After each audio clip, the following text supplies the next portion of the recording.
આજ ઉત્તરાયણની ખરીદી કરવા નીકળી ગયા છીએ। આ મારા નરજીતભાઈ, અમે અત્યારે ખરીદી કરવા જઈએ છીએ। આ મારા ભાઈ, અમારા પપ્પા, અમે અત્યારે જઈએ છીએ। આ મારી સ્કૂલ છે અને અમે અત્યારે વઢવાણ જવાનું। તો હું તમને પછી અહીંયા સારે પહોંચી જઈશ। આ તો હું તમને આગલો વિડીયો મોકલીશ।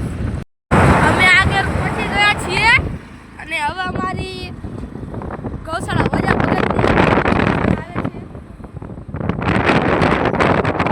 આવી ગઈ અમારી ગૌશાળા, તે વહી ગઈ, આજ આવી।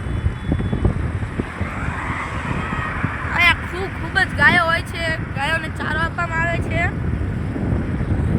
અને અમે અત્યારે ચારે વઢવાણ જઈ રહ્યા છીએ। આ તો સૌથી પહેલા ગૌશાળા આવશે, પછી અમારી દાળવાડી આવશે અને પછી છેલ્લે નકટી વાવનું મંદિર આવશે। એ બધાથી અમે પસાર થઈને વઢવાણ જઈશું। વઢવાણ આવી ગયા છીએ, વઢવાણ ભોગાવાની નજીક। આ અમારો પૂરો વઢવાણ ભોગાવો છે અને અમે અત્યારે બીજા પુલે ચાલીએ છીએ, કારણ કે પેલો પુલ